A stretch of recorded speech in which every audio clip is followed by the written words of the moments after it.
नमस्कार दोस्तों, लुसेंट के इस विविध सीरीज में आपका स्वागत है।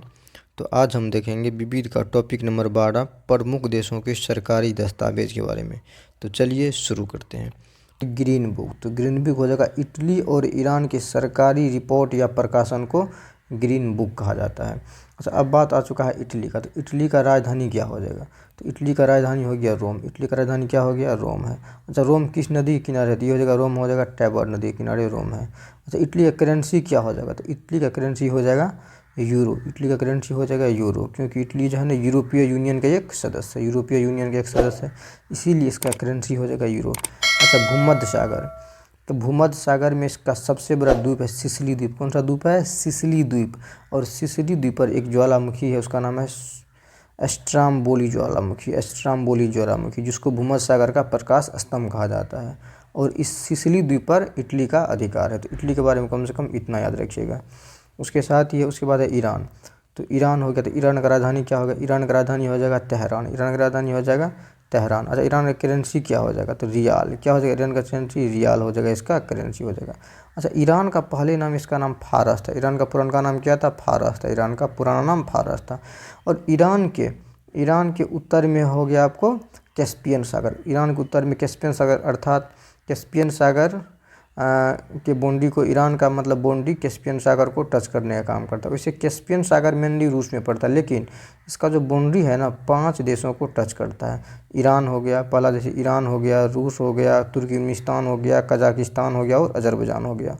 तो कैस्पियन सागर की बाउंड्री 5 देशों को टच करता है। साथ ही साथ ईरान के दक्षिण में हो जाएगा फारस की खाड़ी। ईरान के दक्षिण में हो जाएगा फारस की खाड़ी। तो ईरान के बारे में इतना याद रखिएगा। अब बुक, तो ऑरेंज बुक हो गया नीदरलैंड सरकार की सरकारी रिपोर्ट या प्रकाशन ऑरेंज बुक कहलाता है। अच्छा, कुछ नीदरलैंड के बारे में 3-4 पॉइंट देखते हैं। तो ये हो गया अपना लोग का, ये हो गया नीदरलैंड। तो नीदरलैंड का राजधानी क्या हो जाएगा? तो नीदरलैंड का राजधानी हो जाएगा एम्स्टर्डम हो जाएगा।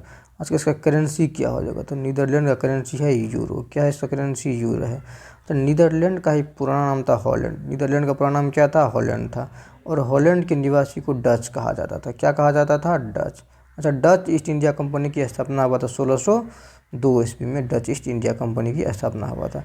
अच्छा, अंतर्राष्ट्रीय न्यायालय का जो मुख्यालय है, अंतर्राष्ट्रीय न्यायालय का मुख्यालय नीदरलैंड के ही द हेग में। कहाँ पे है? द हेग में अंतर्राष्ट्रीय न्यायालय का मुख्यालय द हेग में है। अच्छा, अंतर्राष्ट्रीय का सबसे बड़ा बंदरगाह कौन सा है? तो यूरोप का सबसे बड़ा बंदरगाह हो जाएगा एस्टारडम बंदरगाह। कौन सा? एस्टारडम बंदरगाह, जो कि नीदरलैंड में ही पड़ता है, जो यूरोप का सबसे बड़ा बंदरगाह है। तो कम से कम इसके बारे में, नीदरलैंड के बारे में इतना याद रख लीजिएगा। उसके बाद 3 नंबर में चलिए कि व्हाइट बुक। तो व्हाइट बुक हो जाएगा पुर्तगाल, चीन, जर्मनी की सरकारी रिपोर्ट या प्रकाशन क्या कहलाता है? तो व्हाइट बुक कहलाता है। तो पुर्तगाल के बारे में देख लें। तो पुर्तगाल का राजधानी क्या हो जाएगा? तो पुर्तगाल का राजधानी हो गया लिस्बन। पुर्तगाल का राजधानी हो गया लिस्बन। अच्छा, इसका करेंसी क्या हो जाएगा? तो पुर्तगाल का करेंसी हो गया यूरो। पुर्तगाल का करेंसी यूरो हो गया। अच्छा, पुर्तगाली ईस्ट इंडिया कंपनी की स्थापना कब हुआ था? तो इसकी स्थापना हुआ था 1498 को वास्को डी गामा भारत पहुंचा था। ओके, साथ ही साथ ये भी रखिए कि पुर्तगाल को भारत सरकार ने उधर से गोवा से भगाने के लिए एक चलाया था 1961 में, एक अभियान चलाया था, और जिसको कहा गया था ऑपरेशन विजय। ऑपरेशन विजय, तो ऑपरेशन विजय के थ्रू भारत सरकार ने पुर्तगालियों को भारत से भगाने का काम किया था। ओके, तो इस पुर्तगाल के बारे में कम से कम इतना याद रखिएगा। तो दूसरा इसमें कौन सा देश है? चीन। तो चीन के बारे में जानते हैं। चीन का राजधानी हो गया बीजिंग। चीन का करेंसी हो गया रेमेनबी हो गया। चीन का करेंसी रेमेनबी हो चुका है। चीन ने 1959 में तिब्बत पे कब्जा किया, 1962 में भारत पर आक्रमण किया। इस सब चीन के बारे में इतना याद रख लीजिए। उसके बाद चलते हैं, एक और है जर्मनी। तो ये हो गया जर्मनी। तो जर्मनी का राजधानी क्या हो जाएगा? तो जर्मनी का राजधानी क्या हो गया? बर्लिन। जर्मनी का हो गया बर्लिन। बर्लिन किस नदी किनारे है? तो ये हो जाएगा सब स्प्री नदी किनारे जर्मनी का बर्लिन है। जर्मनी का करेंसी क्या हो जाएगा? तो ये हो जाएगा यूरो, क्योंकि यूरोपीय यूनियन का एक पार्ट है। जर्मनी का हिटलर था जो 1945 में खुद को गोली मार लिया था। जर्मनी का अंतिम रूप से एकीकरण पूछेगा तो ये हुआ था 1990 में, क्योंकि 1989 में जर्मनी में जो दीवार था उसको तोड़ा गया था। तो जर्मनी के बारे में भी इतना याद रखिएगा। क्वेश्चन नंबर 4 देखो, व्हाइट पेपर। तो व्हाइट पेपर किस में आ जाएगा? ब्रिटेन और भारत सरकार की किसी विशेष विषय पर रिपोर्ट व्हाइट पेपर कहलाता है। अच्छा, ब्रिटेन के बारे में देख लीजिए। ब्रिटेन वास्तव में क्या है? तो एक द्वीप है जिसमें 3 देश हैं, इंग्लैंड है, वेल्स है और स्कॉटलैंड है। तो मेन इसमें इंग्लैंड है, इसकी राजधानी लंदन। अच्छा वेल्स है, तो वेल्स का ही राजकुमार जो है इंडिया आया था 1911 में, आप सुने होंगे जॉर्ज पंचम आया था। जॉर्ज पंचम आया था इंडिया 1911 में, और इसी के संबंध में गेटवे ऑफ इंडिया जो कि मुंबई में है उसको बनाया गया था। अच्छा स्कॉटलैंड से क्या बात है, तो स्कॉटलैंड से इस बात को याद रखिएगा कि स्कॉटलैंड का ही वो था ए.ओ. ह्यूम। ए.ओ. ह्यूम जिन्होंने कांग्रेस की स्थापना किया था, ए.ओ. ह्यूम ने किया था, तो वो वास्तव में वो स्कॉटलैंड का ही रहने वाला था। कभी कभी बात आ जाता है यूके के बारे में, जनरली लोग यूके ब्रिटेन एक ही वो मानते हैं, लेकिन दोनों अलग अलग है। यूके में जो है ना 4 देश आ जाता है, 3 तो आता ही है, इंग्लैंड, वेल्स और स्कॉटलैंड, साथ ही साथ इसमें उत्तरी आयरलैंड भी आ जाता है। अच्छा उत्तरी आयरलैंड की एनी बेसेंट थी, एनी बेसेंट उत्तरी आयरलैंड की थी, तो भारतीय राष्ट्रीय कांग्रेस की प्रथम महिला अध्यक्ष थी। इसके बारे में इतना याद रखिएगा। क्वेश्चन नंबर 5 देखते हैं कि ब्लू बुक। ब्लू बुक, तो ब्लू बुक हो जाएगा ब्रिटिश सरकार की सरकारी रिपोर्ट या प्रकाशन क्या कहलाता है, तो ब्लू बुक कहलाता है। क्वेश्चन नंबर 6 में ग्रे बुक, तो ग्रे बुक हो जाएगा बेल्जियम व जापान सरकार, बेल्जियम व जापान सरकार की सरकारी रिपोर्ट या प्रकाशन क्या कहलाता है, तो ये हो जाएगा ग्रे बुक हो जाएगा। अच्छा जब बेल्जियम के बारे में 2 लाइन समझ लेते हैं। बेल्जियम का राजधानी क्या हो जाएगा, तो बेल्जियम का हो जाएगा ब्रुसेल्स। बेल्जियम क्या हो जाएगा, ब्रुसेल्स, इसकी राजधानी हो जाएगा।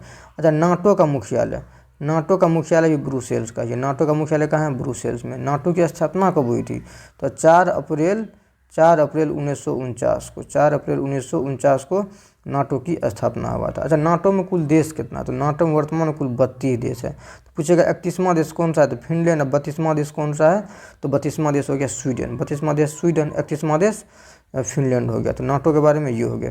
उसके साथ ही साथ बेल्जियम के बारे में और भी याद रखिएगा कि ये बेल्जियम को यूरोप का अखाड़ा कहा जाता है, यूरोप का अखाड़ा कहा जाता है। इसी को कॉकपिट ऑफ यूरोप कहा जाता है, क्योंकि मैक्सिमम यूरोप का लड़ाई बेल्जियम में ही लड़ा जाता है। साथ ही साथ आप एक जगह का नाम सुने होंगे, वाटरलू का लड़ाई सुने होंगे नाम, वाटरलू का लड़ाई। तो वाटरलू का लड़ाई भी बेल्जियम में ही लड़ा गया था, जिसमें मित्र राष्ट्रों ने 1815 में 1815 ईस्वी फ्रांस का जो नेपोलियन था उसको हराया था। और हराने के बाद नेपोलियन को सेंट हेलेना द्वीप पे भेज दिया गया था, और वहाँ पे 1821 में नेपोलियन की मृत्यु हो गई थी। तो कम से कम बेल्जियम के बारे में इतना बातों को याद रखिएगा।